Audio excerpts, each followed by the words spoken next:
최근에 증오 범죄, 그러니까 헤이트 크라임, 뭐 분노 범죄, 레이지 크라임, 뭐 이런 것들이 세계적인 화두가 됩니다. 그러니까 중국에서 코로나19가 발원했다. 그것도 정부에서 특정한 연구소에서 코로나19의 균이 어, 실험하다가 유출됐다. 그래서 뭐 엄청난 전 세계적인 피해를 줬다. 뭐 이런 것들 때문에 아시아 계통의 인종에 대해서 특히 이제 미국과 호주죠. 어, 이 미국과 호주는 반중국 정서가 아주 강하니까 거기서 이제 뭐 동양인 그냥 무차별적으로 구타한다거나 또 막 욕설한다거나 뭐 이런 일들이 이제 벌어지고 있습니다. 근데 뭐 거기서만 이제 뭐 혐오나 증오의 범죄가 일어나는 게 아니라 우리나라에서도 뭐 이건 너무 심심치 않게 일어나는 일이라 모든 게 거의 그 분노와 연관이 되죠. 주차 문제 때문에 말다툼하다가 큰 싸움으로 혹은 뭐 살해까지 하고 층간소음 문제 아니면은 뭐 보복운전 뭐 이런 것도 많고 뭐 살인 사건 제가 조사하면서 보니까 뭐 어처구니 없는 뭐 편의점 알바생이랑 그러니까 만취한 상태로 그 50대 아저씨가 편의점에 가서 그 숙취 음료 세 병을 샀는데 봉지에다 담아주냐 안 담아주냐 그 봉지값 20원이다 비닐봉지 그것 때문에 싸워가지고 아저씨가 그 뭐라고 막 하니까 얘가 경찰서에 신고하겠다 업무방해로 그러니까 아저씨가 집에 가서 칼을 갖고 온 거죠. 그래서 8차례를 찔렀는데 20원 때문에 봉지 20원이 뭐라고 그런 사건 말고 그 증오 이제 분노 때문에 그 살해하는 그 일들은 아니, 넘쳐납니다. 뭐 이런 문제만이 아니라 아주 작게는 제가 어릴 때 제 개인적으로 저희 아버지가 TV를 보면 그렇게 우울하시더라고요. 특히 뉴스를 보면서 왜 저렇게 흥분할까? 굳이? 그리고 엄마는 뉴스 안 좋아해요. 안 봐요. 혼자 봐요. 그러면서 막 이렇게 막 욕하고 저런 XX 이렇게 해요. 그럼 저는 이해가 안 됐습니다. 제가 그럼 왜 세상이 이런 것이지? 저렇게 저런 그러니까 세상이 어릴 때는 뭔가 자기가 노력하고 뭔가 개선될 수 있고 뭐 진보나 진화할 수 있다고 생각했는데 이게 아니구나. 이게 아니구나. 답이 없죠. 아니 또 개인적으로 한번 들어가 보시면 일주일 동안 언제 또 화내시지 않으셨나요? 이게 이제 코로나19라 다 집안 식구들이 다 이게 그 우울하고 같이 몰려 있다 보니까 조금만 건드리면 이제 날 건드리기만 해봐. 뭐 이래가지고 건드리면 일촉즉발 뭐 이렇게 되는 경우가 많죠. 음. 한 일주일만 생각해봐도 세월호 7주기 4월 16일. 아, 그런데 아직까지도 뭐 법안이라든가 이런 것들이 제대로 통과가 되거나 집행이 되지 않고 또 책임 있는 사람들이 다 책임을 졌다고 생각하지 않는 어, 그런 일들 때문에 분노하기도 합니다. 아니면 미얀마에서 마치 살인을 즐기듯이 그 젊은이들 쫓아다니면서 그렇게 뭐 장기 적출까지 한다 그런 얘기까지 있는 거 보면 아니 그냥 사람으로서 사람의 권리를 누리겠다는데 그거를 그렇게 무차별적으로 진압하는 것에 대해서 공분을 느끼기도 합니다. 또 일주일 동안 생각해보면 일본의 그 후쿠시마 원전에 그 가득 차 있는 그 오염수, 컨타미네이티드 워터죠. 그거를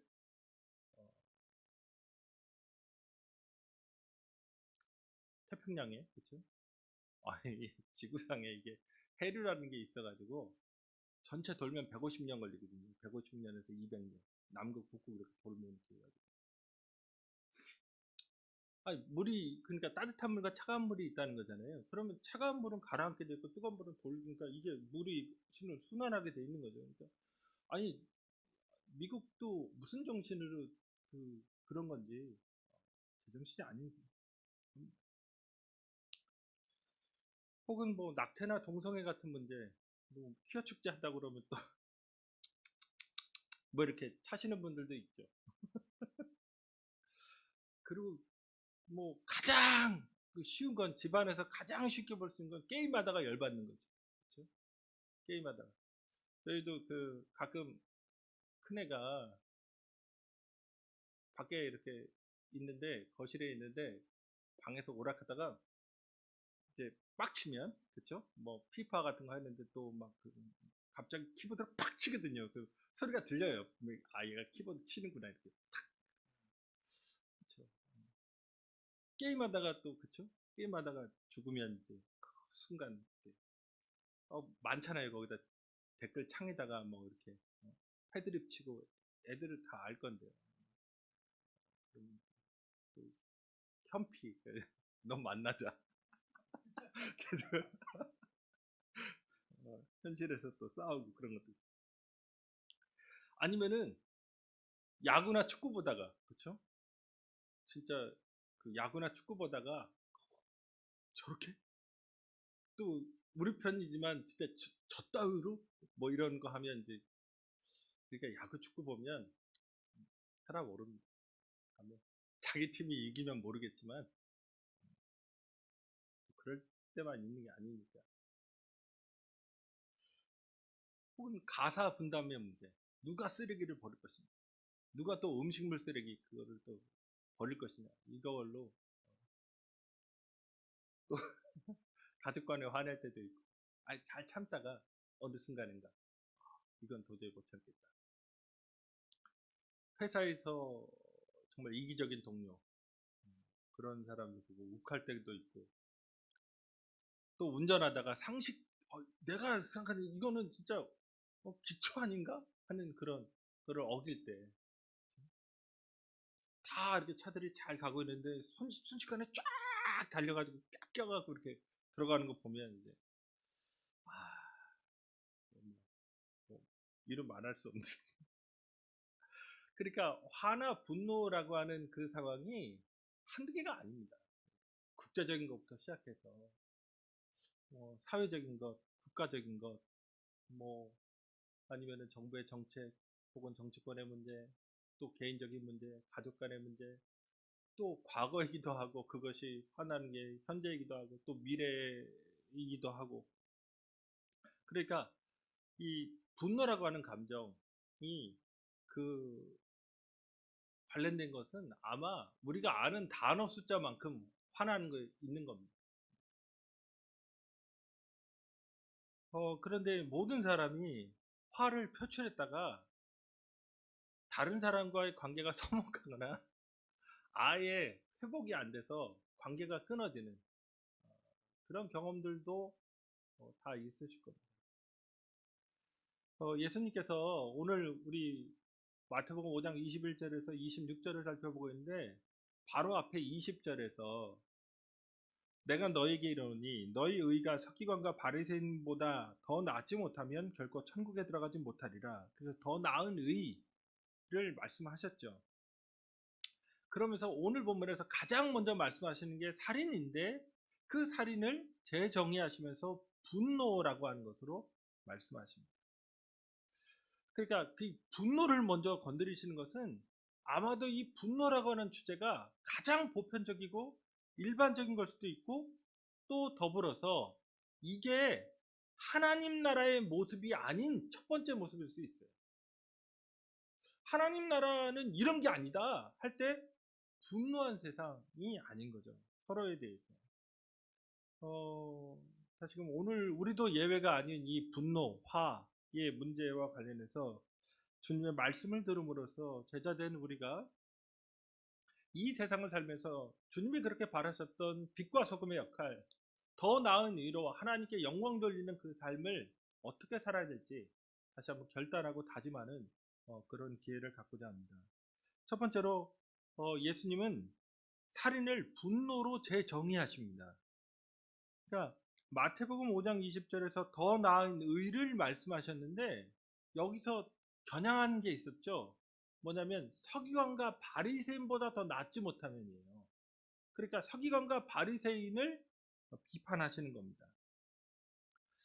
어, 그러면서 더 나은 의를 행하여 하나님 나라 들어간다고 말씀하시는데 오늘 살펴보는 본문이 살인이잖아요. 분노와 관련된. 그 다음이 간음, 그 다음이 맹세, 이혼, 보복, 원수사랑 6개를 얘기합니다. 그러면서 그 당시에 종교 전문가들이었던 서기관과 바리새인들이 얘기했던 것과 다른 그 하나님이 말씀하신 계명의 본래 참뜻, 그 깊은 뜻을 예수님께서 말씀해 주시죠. 제가 이 설교를 준비하면서 느끼는 것은 과거에도 그랬고 오늘날에도 그렇고 예수님이 보시기에는 잘못된 가르침이 있다는 거, 그것도 많다는 거. 그러니까 교회 공동체가 혹은 그 하나님의 백성이라고 하는 사람들이 온전한 가르침이나 온전한 어떤 예수님의 뜻보다는 그냥 자기들끼리 모여서 만들어 놓은 체계 이런 것들을 가르치고 그걸 유지하는데 그걸 이제 하나님의 뜻이라고 하는 쪽으로 많이 생각하지 않았나. 저도 이제 무거운 책임감과 어, 중압감으로 정말 주님의 뜻을 내가 전하고 있는가 많이 생각을 했습니다. 이 설교 준비하면서. 21절을 보면 예수님은 그 당시 사람들이 배웠던 것, 들었던 것에 대해서 말씀하십니다. 너희가 들었으나 라는 말로 이제 시작하거든요. 그러니까 그 얘기는 너희가 지금 전승으로 그렇게 가르침을 받았다라는 건데 전통적으로 가르침 받았던 내용이 뭐냐면 옛 사람에게 말한 바 살인하지 말라 누구든지 살인하면 심판을 받게 되리라는 말씀입니다. 그러니까 이게 십계명의 6번째 계명 살인하지 말라를 건드린 거거든요. 그래서 그 살인하면 심판받는다. 그러니까 중한벌로 처벌하게 돼 있어요. 그 십계명이 출애굽기 20장에 나오는데 출애굽기 20장 바로 다음인 21장의 12절에서 사람을 쳐 죽인 자는 반드시 죽일 것이나 라고 하는 사형에 처하도록 그렇게 심판받도록 돼 있습니다. 그러니까 유대교의 전통은 살인하면 중한벌, 사형으로 엄벌한다. 이게 전통이에요. 그렇게 너희 들었어요. 그러니까 그렇게 유대교인들은 그렇게 배웠고 그렇게 실행했습니다. 그런데 예수님께서는 그 하나님이 말씀하신 살인하지 말라라는 계명의 참뜻, 더 깊은 뜻이 무엇인지를 말씀하신 거죠. 그래서 그 살인을 제정해야 합니다. 이게 기독교인 거죠. 살인 도대체 뭐냐? 22절을 보면 나는 너희에게 이르노니 형제에게 노하는 자마다 심판을 받게 되고 형제를 대하여 라가라 하는 자는 공회에 잡혀가게 되고 미련한 놈이라 하는 자는 지옥불에 들어가게 되리라. 여기서 살인하지 말라는 본 뜻을 말씀하시는데 살인 이전에 그 이전에 분노의 문제, 노하는 거죠. 분노와 관련된 그리고 그 분노 때문에 말하는 라가 미련한 놈 이렇게 그 모욕하고 경멸하는 욕설을 하는 것까지 금지하십니다. 여기서 형제에 대해서라고 얘기하거든요. 형제라는 말이 구절에 2번이나 나와요. 이 형제는 같이 신앙 공동체에 속한 사람을 얘기합니다. 그러니까 무엇인지는 언급하지 않지만 한 교회를 다니는데 그 교회 다니는 지체를 보면서 마음에 안 드는 거예요. 그래서 분노합니다. 그래서 라가 혹은 미련한 놈 이런 걸 하는 거죠. 그러니까 이제 그 라가는 그 아람어입니다. 근데 그 아람어를 그대로 헬라어로 옮겨놓은 거예요. 라카. 이게 뭐 영어로 하면 empty head, 그러니까 진짜 머리가 비었냐 이런 거거든요. 모욕하는 돌대가리 이런 얘기거든요. 그런데 이렇게 아람어를 그러니까 유대인들만 쓰던 동방의 언어를 헬라어로 이렇게 번역한 거 보면 이건 국제적인 욕입니다. 우리가 F자 들어간 욕 있잖아요. 이제 손가락 이렇게 가운데 이렇게 초딩도 이렇게 가끔 장난하려고 하고 그러잖아요. 그러니까 국제적인 욕이죠. F자 들어가는 그런 거예요. 거기에 이제 미련한 놈, 이거는 아주 경멸적인 거죠. 야, 머리가 있냐? 뭐 이런 건데 돌대가리, 머저리 이런 거.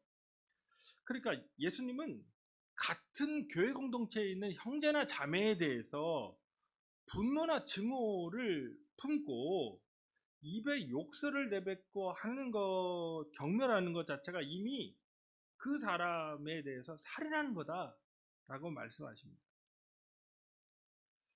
다시금 나는 이렇게 말한다고 하는 그 나를 기억하셔야 됩니다. 하나님 나라의 왕이 우리의 메시아거든요. 하나님의 아들이시고 그분이 유일한 우리의 구원자입니다. 그분이 이와 같이 말씀하시는 것에 주목해야 됩니다. 서기관이나 바리새인의 서기관이나 바리새인들은 그냥 문자적인 살인하지 말라 해서 그쳤어요. 그런데 예수님은 그걸 훨씬 더 그 본래의 뜻이 뭐냐? 인간이 인간에 대해서 갖고 있는 적개심, 보복심, 앙심, 원한, 분노 이것 자체가 사람과 사람과의 관계를 죽인다는 얘기입니다. 관계를 단절하는 거예요. 그래서 살인까지도 갈 수 있는 거예요. 그러면서 예수님께서는 누구든지 살인하면 심판을 받게 되리라고 하는 이 처벌 규정, 살인하면 처벌받는다고 했는데 오늘 훨씬 더 강조하십니다. 형제에게 노하는 자마다 심판을 받게 되고 형제를 대하여 라가라는 자는 공회에 잡혀가게 되고 미련한 놈이라 하는 자는 지옥불에 들어가게 되리라. 자, 여기서 분노 형제에서 분노, 라가, 미련한 놈 이렇게 이게 점층되는 거예요. 그런데 여기에 상응하는 처벌도 점층됩니다. 처음에는 심판받는다, 그 다음에 공회에 끌려간다, 마지막에 지옥불이죠. 그러니까 다른 사람에 대해서 분노하고 용서하지 못하고 용납하지 못하고 화해하지 못하는 그 사람은 지옥불은 끝이 뭐냐? 영원히 구원 못 받는 거죠. 하나님 나라에 못 들어간다는 얘기입니다. 우리가 전주에 봤듯이 예수님은 이 땅에 율법을 폐하러 오신 것이 아니라 율법을 완성하러 오셨습니다. 그러니까 그 율법의 완성이 하나님 나라를 이루시는 거죠. 그 하나님 나라를 이루시기 위해 이 땅에 오신 예수님께서 처음으로 제자들에게 이래야 된다. 진짜 너희 의가 더 나아야 된다 하면서 얘기해 주신 것이 증오와 원한과 원망과 그런 시비, 욕설 이런 게 없는 나라라는 거예요. 하나님 나라.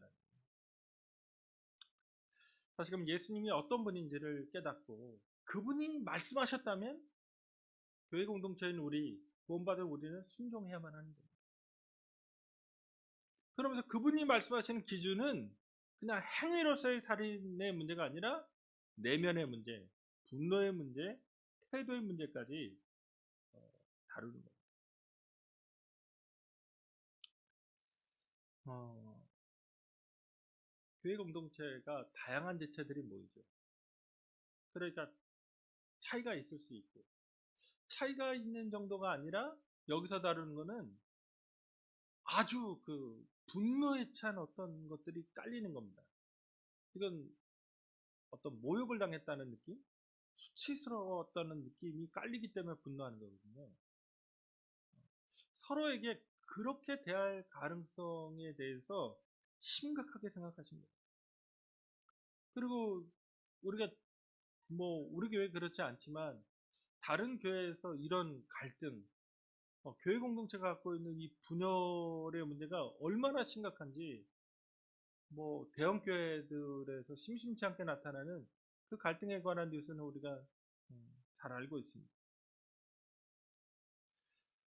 근데 또 하나 여기서 그냥 한 가지 또 넘어서면 형제란 용어가 가장 친밀한 그런 공동체잖아요. 그러면 이거를 교회 공동체만이 아니라 조금 더 하면 가족은 어떨까요? 가족 공동체. 우리의 가족은 안전할까요? 이런 분노나 화해 문제에서. 아니면 직장, 동료. 뽕빠니야. 저번에도 한번 말씀드렸지만, 뽕이 COM이거든요. 함께. 빠니야. 빵. 빠니야. 이게 빵이에요. 프랑스어로. 그러니까 꽁파니아는 같이 빵을 먹는 사이, 가장 친한 친구. 그렇죠? 근데 이게 영어로 말하면 컴퍼니거든요. COM, 빵이거든요. 그러니까 컴퍼니, 회사. 그러니까 같이 빵을, 이익을 공유하는, 생계를 같이 유지하는 사람이 가장 친한 친구다. 이런 개념이거든요. 그 회사 동료가 그렇잖아요. 같은 길드, 그렇죠? 같은 전문성을 갖고 있는 사람들. 그런데 그 사이에서 화목할까? 오늘 본문에서 이 예수님의 말씀에 묘미가 있어요. 뭐냐면 무슨 일 때문에 그렇게 분노했는지에 대해서 얘기하자. 특정화해서 어떤 문제 때문에 그렇게 열받아가지고 욕설하고 막 죽일 듯이 그렇게 태도를 취하는지 얘기 없습니다. 그냥 어떤 이유든지 간에 하나님 나라 백성으로서 분노하고 다른 사람, 특히 교회 공동체에 있는 같은 성도에게 그와 같은 일을 하는 것은 하나님 나라 기준에서 맞지 않는다. 하나님 나라 못 들어간다. 구원에서 제외된다고 말씀하시는 거예요. 그러니까 하나님 나라를 이루지 못하고 지금 여기서 살면서 나중에 하나님 나라 들어갈 거라고 생각하는 것은 정말 깜찍한 꿈이자 나중에 국물도 없다 말씀하시는 거예요. 다시금 구약 성경에 다른 사람을 경멸하지 마라, 다른 사람에게 분노하지 마라, 다른 사람에게 모욕적인 말을 하지 마라 라는 구절이 없습니다. 이건 예수님의 말씀입니다. 이게 기독교인 거예요. 단순히 어떤 법을 잘 지키는 시민? 이게 목표가 아닙니다. 하나님 나라의 백성으로서의 기준을 예수님께서 말씀하신 거죠. 지금 오늘 우리의 마음속에 교회 공동체에 혹은 가족이나 직장에서 다른 지체에 대한 불편한 마음, 분노하는 마음, 죽이고 싶은 마음, 욕하고 싶은 마음, 그런 것들이 가득하다면 회개해야 됩니다. 주님 앞에서 새로운 마음으로 출발해야 합니다.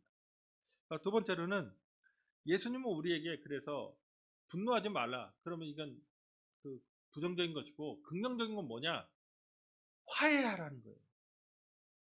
21절에서 26절에서 예수님께서 살인을 분노로 재해석하셨잖아요. 그러면서 21절, 2절에서는 너희라는 2인칭 복수형을 쓰십니다. 2인칭 복수로. 그러니까 전체 공동체에게 일반적인 원칙을 주신 거예요. 큰 원칙. 분노하지 마라. 이걸 원칙을 주셨어요. 욕하지 마라.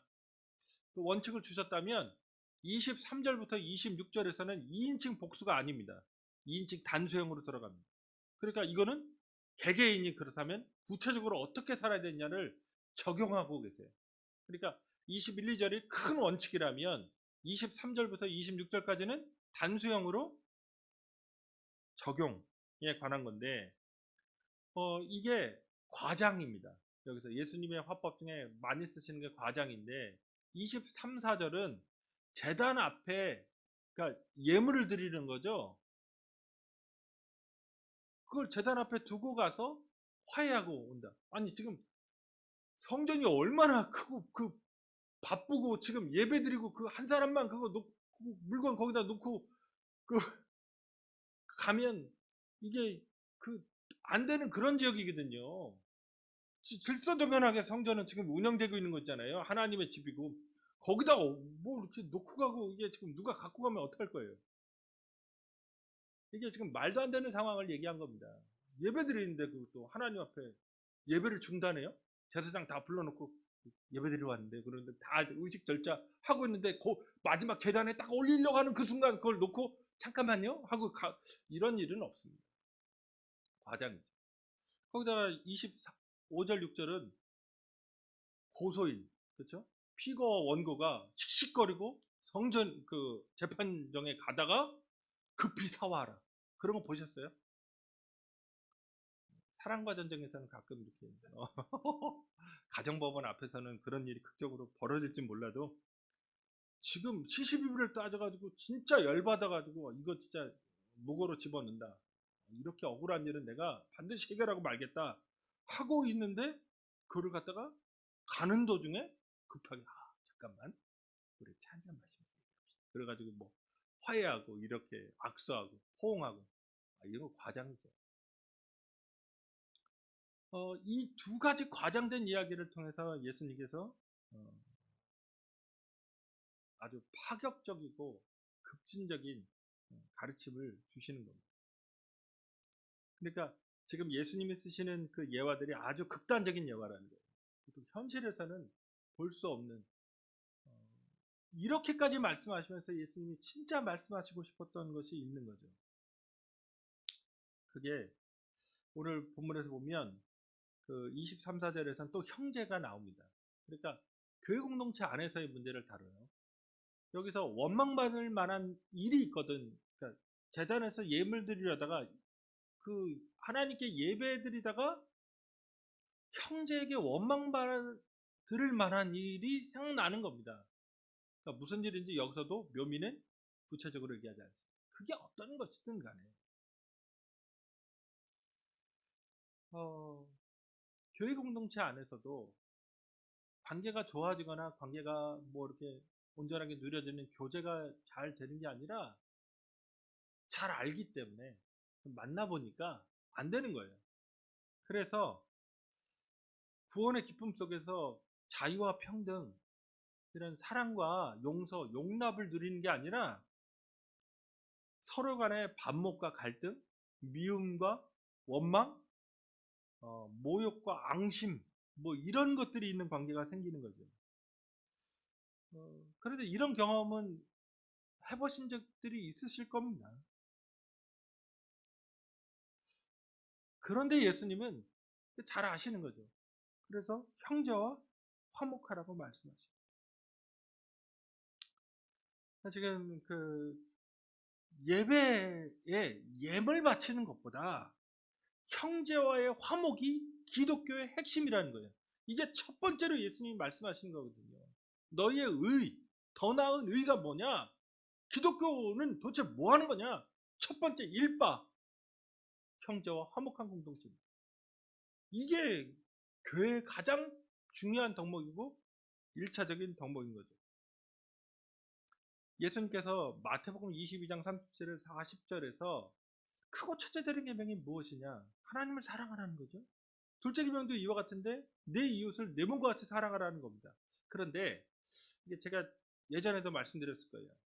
하나님을 내 마음과 목숨과 뜻을 다해 사랑하라. 이게 쉐마거든요. 신명기 6장 4절에서 5절. 이거는 유대인의 기도문이 있어요. 아침과 저녁 기도문에 이게 쉐마가 있어요. 그러니까 얘네는 그걸로 시작해서 그걸로 끝나요. 그게 가장 중요한 계명이죠. 하나님을 사랑해야 된다. 근데 내 이웃을 내 몸과 같이 사랑하라는 구절은 중요하지 않아요. 그러니까 랍비들이 거의 다루지도 않아요. 왜냐? 너무 쉽거든요. 내 이웃 할 때 이웃이 누구냐? 동료 유대인이라고 규정했어요. 유대인만 사랑하는 거예요. 근데 지금 예수님의 선한 사마리아인의 비유에서 보면 사마리아인이 유대인을 도와주잖아요. 이웃의 개념이 완전히 붕괴됩니다. 이거는 기독교가 들고 예수가 들고 나온 구절이에요. 그러니까 우리는 쉽게 지금 성경에서 이게 성경의 레위기 19장 18절에 나오니까 이것도 중요한 계명이었겠지 생각하지만 절대 중요하지 않습니다. 이방인들을 저주하고 모욕했어요. 유대인. 지옥의 불쏘시개라고 이방인들. 성전에 못 들어오게 하잖아요. 이방인의 뜰까지만 들어온다. 그러니까 기독교 핵심 개념은 뭐냐? 하나님 사랑하는 거? 아닙니다. 이웃을 사랑하는 거. 우리가 잘 아는 그래서 사도 바울이 로마서 13장 10절에서 이 얘기를 합니다. 그러므로 사랑은 율법의 완성입니다. 근데 여기서 그 사랑이 어떤 거냐? 이게 풀로 우리가 인용을 안 해요, 잘. 로마서 13장 10절에 풀로 인용하면 사랑은 이웃에게 악을 행하지 아니하나니 그러므로 사랑은 율법의 완성입니다. 여기서 말하는 사랑은 이웃 사랑입니다. 그러니까 자 구약에 613가지 계명이 있는데 예수님은 하나님 사랑과 이웃 사랑 두 가지로 요약했습니다. 그런데 사도 바울은 딱 하나예요. 이웃 사랑. 기독교의 핵심은 이웃 사랑입니다. 유대교회는 하나님 사랑이라고 얘기할 거예요. 지금도. 그럼 기독교는 도대체 뭐였냐? 이웃 사랑. 기독교의 정신은 이웃 사랑이에요. 지금 한 가지 더 덧붙이면 이겁니다. 예수님이 더 나은 의가 없으면 결코 천국에 들어갈 수 없다. 하나님 나라 못 들어간다. 구원 못 받는다. 얘기하셨잖아요. 그런데 지금 아까 6가지 반리 명제 말씀드렸잖아요. 그 다음에 이어지는 거. 그럼 더 나은 의가 뭐냐? 지금 우리 본문은 살인에 관해서 간음, 이혼, 맹세, 보복, 원수, 사랑에 관해서 6가지를 먼저 얘기합니다. 여기서 느껴지시는 게 있죠. 사람과의 관계가 먼저 얘기합니다. 자, 십계명은 뭐부터 얘기하죠? 하나님 관계 먼저 얘기하고 이웃 관계 얘기하죠. 지금 기독교 예수님은 천국에 관해서 얘기하시면서 이웃 먼저 얘기하고 6장에 가서야 구제, 기도, 금식, 그 다음에 하나님과 재물을 함께 섬기지 못한다. 하나님을 얘기해요. 가장 기독교적인 게 뭐냐? 이웃 관계부터 성립하는 겁니다. 그게 더 나은 의예요. 자, 지금 기독교를 온전히 이해하셔야 됩니다. 예수님이 가르쳐 주신 하나님 나라의 복음은 이웃과의 사랑, 그게 우선입니다. 그래서 주기도문에서도 기도하라고 할 때 우리가 우리에게 죄진자를 사해준 것 같이 우리를 용서해달라고. 이웃과의 관계가 성립되고 하나님. 황금률에서도 그런 얘기를 한 겁니다. 예수님은 철저하게. 예수님이 이 말씀하실 때 성전이 존재하는 겁니다. 그러니까 제단에 예물을 드리려다가 뭐 이렇게 얘기하잖아요. 근데 이제 AD 70년에 예수님 돌아가시고 한 40년 후에 성전이 붕괴됩니다. 로마에 철저하게 파괴됩니다. 그러면 기독교인들은 이거를 또 어떻게 적용했을까요? 초대교인들은 성만찬. 주 1세기 말에 주 96년에 기록된 디닥해서가 있습니다. 이 디닥해서는 초대교회에서는 거의 교과서 같은 책이에요. 요한계시록보다 더 강력했던 책입니다. 실제로는. 요한계시록은 그 성경에 못 들어올 뻔했어요. 하도 기괴하니까 빼자 반, 넣자 반, 찬반 투표 진짜 치열하게 해가지고 겨우 살아남은 겁니다. 요한계시록. 그에 비해서 클레멘트서라든가 이 디닥해서는 초대교회에 엄청난 영향을 끼칩니다. 근데 이제 성경에 안 들어온 거죠. 뭐 그런 것들이 있습니다. 근데 이 디닥해서의 14장 2절에 이웃과 불화한 사람은 누구나 다시 화해하기까지는 성만찬에 참여가 허용되지 않는다예요. 이게 1세기 말부터 그런 겁니다. 뭐냐면 그 제단에 제물을 드리는 것처럼 그 당시에는 성만찬에 빵과 포도주를 자기가 주님 앞에 제단에 그 예배단에 드리기 위해 갖고 왔거든요. 그거를 안 받아주는 거예요. 그러면 성만찬은 도대체 뭐냐? 예수의 십자가 부활을 기념하는 거거든요. 근데 다시 생각해 보시면 십자가 부활 없이는 우리 구원 못 받아요. 그러니까 형제와 화해하지 않은 사람은 십자가 부활을 체험 못 하는 거예요. 그 은혜를.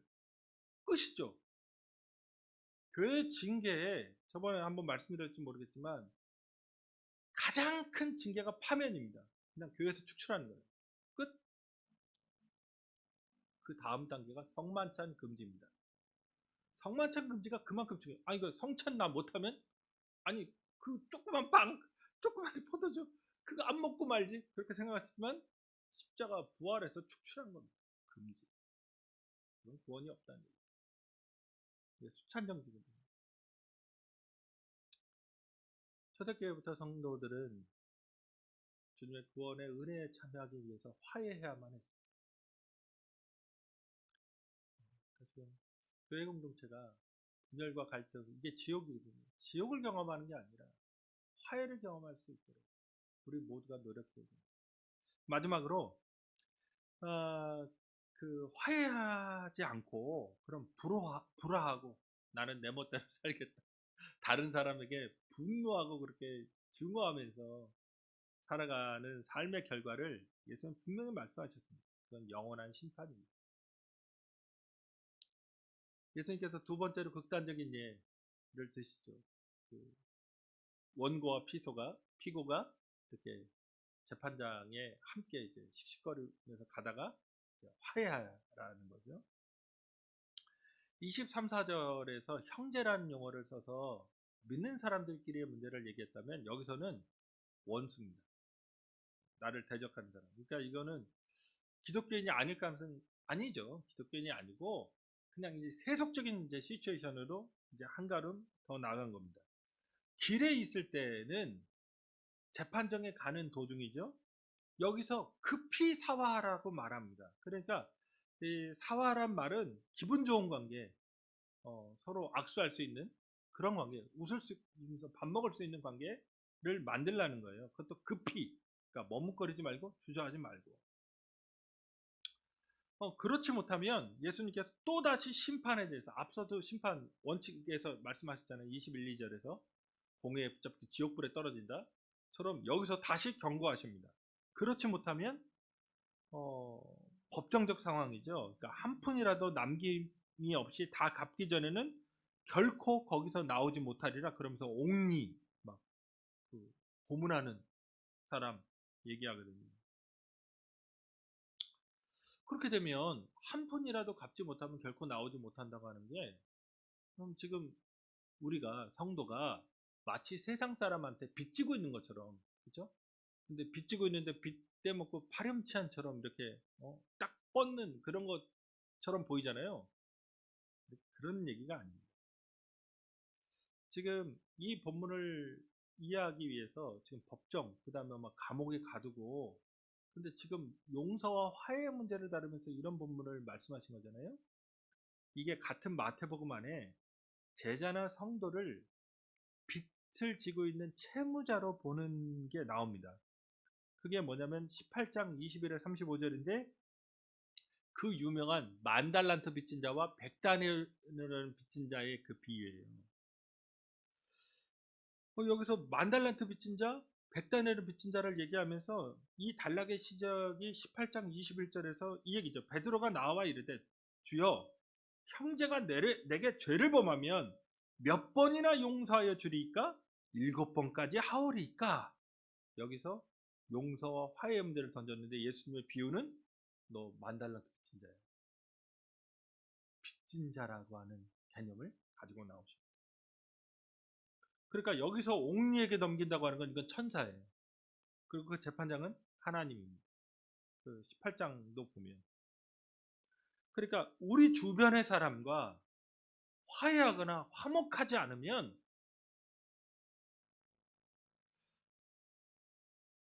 너는 내 생명책에서 지워졌다 말하는 겁니다. 자, 우리는 이렇죠. 화해하고 하지 않고 불화한 인간이 있고 저는 진짜 이해 못할 인간이 있어요. 그러면 속으로 넌 내 인생에서 지워졌어. 넌 나하고 전혀 상관없어 이제. 넌 끝이야. 뭐 이렇게 합니다. 그런데 놀랍게 역으로 하나님이 우리에 대해서 말씀합니다. 그러면 너도 나한테 지워졌어. 지우신. 그러면서 여기서 한 푼이라도 갚지 못함이라고 하는데 이게 고드란트예요. 그러니까 제가 어제도 찾아보니까 5분의 2 펜인데 이거를 뭐 어떻게 표현해야 되냐. 그러니까 한 10원 정도? 우리 지금 화폐로? 여기서 그러니까 법정적 개념을 써서 함께 길을 갈 때라고 표현하지만 실제로는 이게 그 영원한 구원의 문제니까 실제는 살아있을 때입니다. 너 살아있을 때 언제 죽을지 모르잖아요, 우리가. 살아있을 때 이웃과 화해하라는 거예요. 살아있는 동안에. 근데 이게 얼마나 어려운 일인지 아시잖아요. 저한테도 이건 엄청난 도전입니다. 설교 준비는 하겠지만 제가 이렇게 말은 하지만 이게 진짜 미치고 팔짝 뛸 일이고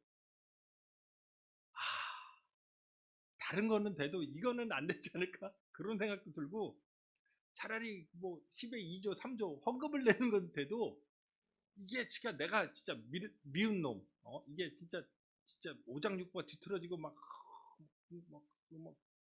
토 나오는 그런 인간에게 이게 될까? 참, 아, 근데 이제 기본은 이런 겁니다. 왜 그러면 나는 그에게 그렇게 분노하는가? 기본적으로 분노라고 하는 감정에 깔려 있는 건 도덕성과 정당성입니다.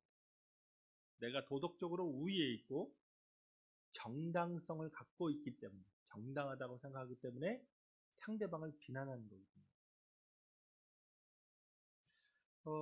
그 비치 로젠바인이라고 하는 그 여성학자인데 앵거라는 책을 썼어요. The Conflict History of Emotion. 그러니까 감정의 갈등되어진 역사. 뭐 이런 건데 작년에 예일대에서 나온 책입니다. 그래서 좀 읽어봤어요. 다는 아니고 일부분 읽었는데, 그러니까 이제 지적하는 게 이런 거예요. 우리가 어떤 면에서는 민감하게 분노해요. 어떤 면에서는. 그런데 어떤 면은 관대해요. 그러니까 어떤 거는 음식, 내가 싫어하는 음식 차렸다는 거, 내가 그걸 보는 순간 식탁에서 이제 밥맛이 뚝 떨어지고 짜증이 나고, 그럼 툴툴거리고 이제 시비 붙고 이렇게 되고. 또 어떤 소리, 자기가 좋아하는 음악이 아니고 내가 별로 그렇게 관심 없는 음악을 계속 크게 틀으면 또 짜증이 나고. 어떤 태도에 관해서는 아주 그 민감하다 못해 까탈스럽고 이상한 성격이구나 하는 정도로 반응을 합니다.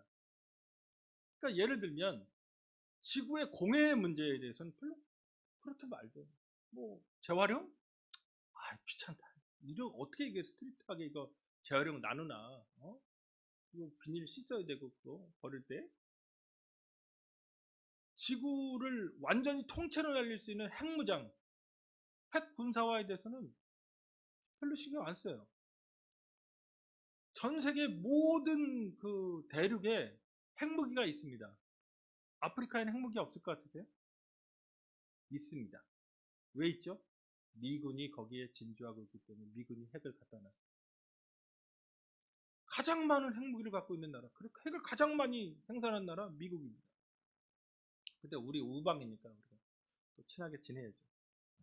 어쨌든 그런 건 별로 관대해요. 신경 쓰지 않아요. 전체가 다 망할 건데.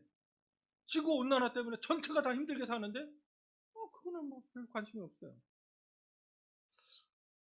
예를 들어 세월호 문제에 대해서는 우리가 민감한데 연평도에 포격당한 사람들, 그래 죽은 사람들, 혹은 아니면 연평해전에서 그렇게 희생된 사람들에 대해서 또 민감도가 다를 수 있습니다.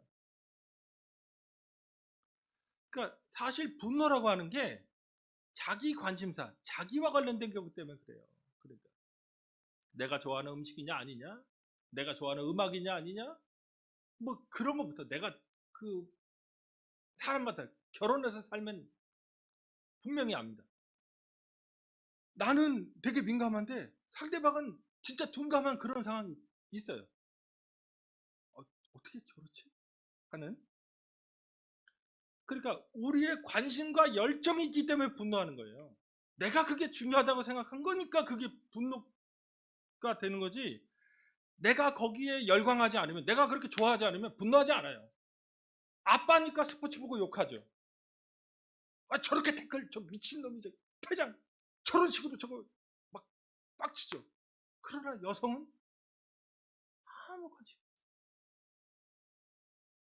아니 임영웅이 나와서 뭐 이렇게 하면 우리 아줌마들은 이렇게 하지만 남자인 저는 저것도 한때다. 저것도 한때다. 뭐 이런 생각하고. 소속 정당 빨간색이냐 파란색이냐. 빨간색 파란색. 그게 무슨 차이일까요? 제가 볼 땐 둘 다 지금 정신 못 차리고.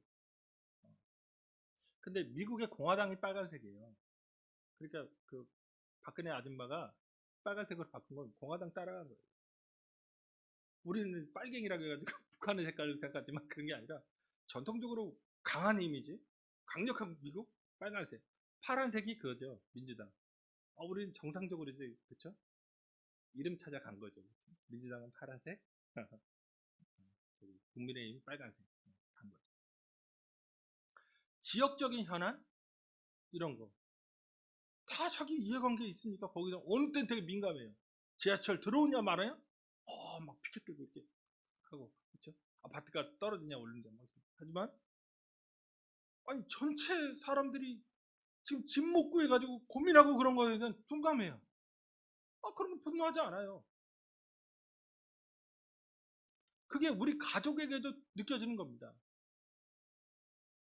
내가 갖고 있는 관심사와 애정 어린 일이 내 그 살비비고 사는 배우자 혹은 내가 낳은 자식에게는 아무 상관이 없어요.